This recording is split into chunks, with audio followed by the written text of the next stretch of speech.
അർജുനൻ തൻ്റെ 12 വർഷത്തെ വനവാസ പർവ്വ കാലയളവിൽ ഒരിക്കൽ പശ്ചിമ സമുദ്രതീരത്തെ പുണ്യക്ഷേത്രങ്ങളെല്ലാം കണ്ടിട്ട് ഒടുവിൽ ദ്വാരകയ്ക്കടുത്തുള്ള പ്രഭാസ തീർത്ഥത്തിലെത്തി. അർജുനൻ അവിടെ എത്തിയതറിഞ്ഞ കൃഷ്ണൻ വേഗം അവിടേക്ക് ചെന്നു.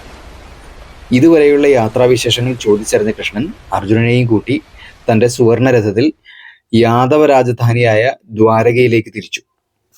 ദ്വാരകാവാസികൾ അർജുനന് അത്യുജ്വലമായ വരവേൽപ്പാണ് നൽകിയത്. വില്ലാളി വീരനായ അർജുനനെ കാണാൻ വർണ്ണതോരണങ്ങൾ അലങ്കരിച്ച വീഥികൾക്ക് ഇരുവശവും അപാലവൃദ്ധം ജനങ്ങൾ അണിനിരന്നു. കൃഷ്ണന്റെ കൊട്ടാരത്തിൽ അർജുനൻ അനേക ദിവസം ആനന്ദപൂർവ്വം കഴിഞ്ഞു. ആ സമയത്താണ് രൈവതക പർവ്വതത്തിൽ യാദവരുടെ വലിയൊരു ഉത്സവം ആരംഭിച്ചത്. പാട്ടും നൃത്തവും മറ്റു കലാപരിപാടികളും എല്ലാം ഉണ്ടായിരുന്നു. ഉത്സവ പൂജാദികളിൽ പങ്കുകൊള്ളാനും മത്സരക്കളികൾ കണ്ട് ആനന്ദിക്കാനും ഉടുത്തൊരുങ്ങി ഉത്സാഹത്തോടെ യാദവർ എല്ലാവരും ഭാര്യമാരോടും കുട്ടികളോടൊക്കെ ഒത്ത് ഉത്സവ സ്ഥലത്ത് വന്നെത്തി. കൃഷ്ണനും അർജുനനും അവിടെ കാഴ്ചകളൊക്കെ കണ്ട് ആസ്വദിച്ച് നടക്കുന്ന വേളയിൽ വസുദേവപുത്രിയായ സുഭദ്ര തോഴിമാരോടൊത്ത് വരുന്നത് കണ്ടു. അതിസുന്ദരിയായ അവളെ കണ്ടപ്പോൾ അർജുനന്റെ മനസ്സാകെ ഒന്ന് പതറി.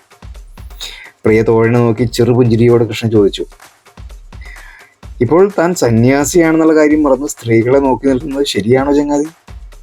അതെൻ്റെ പെങ്ങൾ സുഭദ്രയാണ്, അച്ഛൻ്റെ കണ്ണിലുണ്ണിയാണ് അവൾ.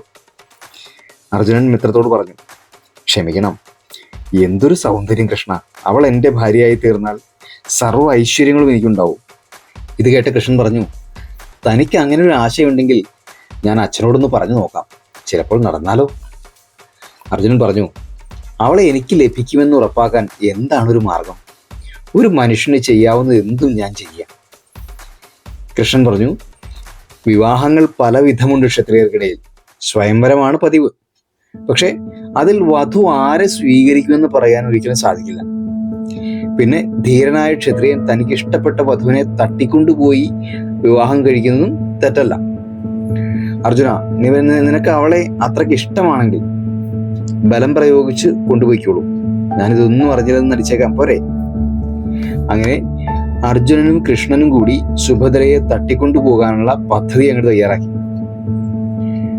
യുധിഷ്ഠിരിൽ നിന്നും വിവാഹത്തിനുള്ള സമ്മതം ദൂതനയച്ച് അർജുനൻ വാങ്ങിക്കുകയും ചെയ്തു.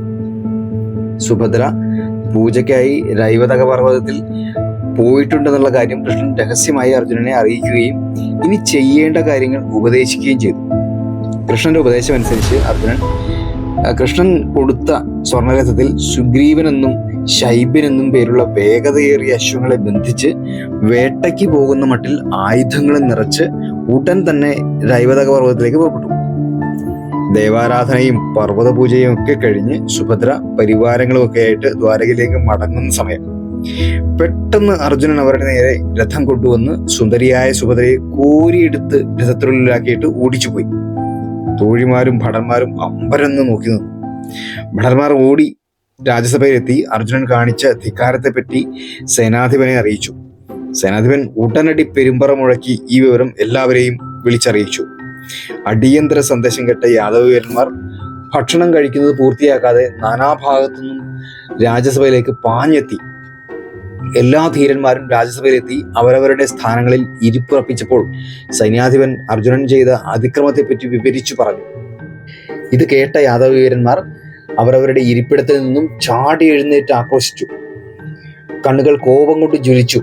അവർ ഓരോരുത്തരായി എഴുന്നേറ്റ് ദേഷ്യത്തോടെ പറഞ്ഞു, എവിടെ എൻ്റെ തേരും കുതിരയും? വില്ലും മുമ്പും തയ്യാറാക്കൂ. അർജുനനെ പിടിച്ചു കെട്ടിയിട്ടേ ഇനിയുള്ളൂ. വരൂ, നമുക്കിറങ്ങാം. എല്ലാവരും കോലാഹലത്തോടെ പടക്കി കോപ്പുകൂട്ടി ചാടി പുറപ്പെടാൻ തുനിഞ്ഞു. രാജ്യസഭയിൽ കൃഷ്ണനും ബലരാമനും ഉണ്ടായിരുന്നു. പക്ഷെ ഇതെല്ലാം കേട്ടിട്ടും കൃഷ്ണൻ ഒന്നും മിണ്ടിയില്ല. കൃഷ്ണന്റെ മൗനം കണ്ട ബലരാമൻ എല്ലാവരോടും ചോദിച്ചു, യാദവ പ്രമുഖരെ, ബുദ്ധിമാനായ കൃഷ്ണൻ ഒന്നും മിണ്ടാതിരിക്കുന്നത് കണ്ടിട്ടും നിങ്ങൾ എന്തിന് ബഹളം കൂട്ടുന്നു? നിങ്ങളിങ്ങനെ അങ്കക്കലി കൊണ്ട് തുള്ളുന്നത് ശരിയല്ല.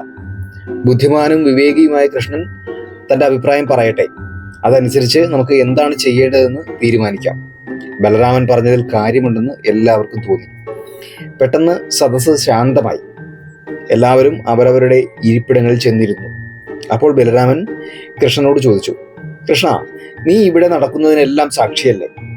നാം എന്തൊരു ആദരവോടെയാണ് കുന്തിപുത്രനെ സ്വീകരിച്ചത്.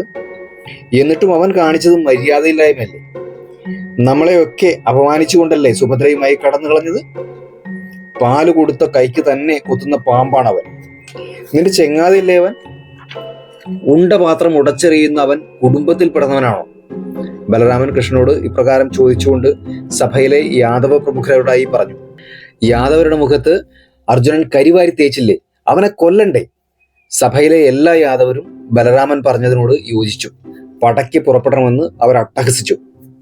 എല്ലാം കേട്ട് കഴിഞ്ഞപ്പോൾ കൃഷ്ണൻ എഴുന്നേറ്റ് നിന്ന് ശാന്തനായി പറഞ്ഞു, നിങ്ങൾ ഈ പറഞ്ഞതുപോലെ വലിയ തെറ്റൊന്നും അർജുനൻ ചെയ്തിട്ടില്ല. പോരാത്തതിന് അർജുനനും സുഭദ്രയും തമ്മിൽ നല്ല ചേർച്ചയുമുണ്ട്.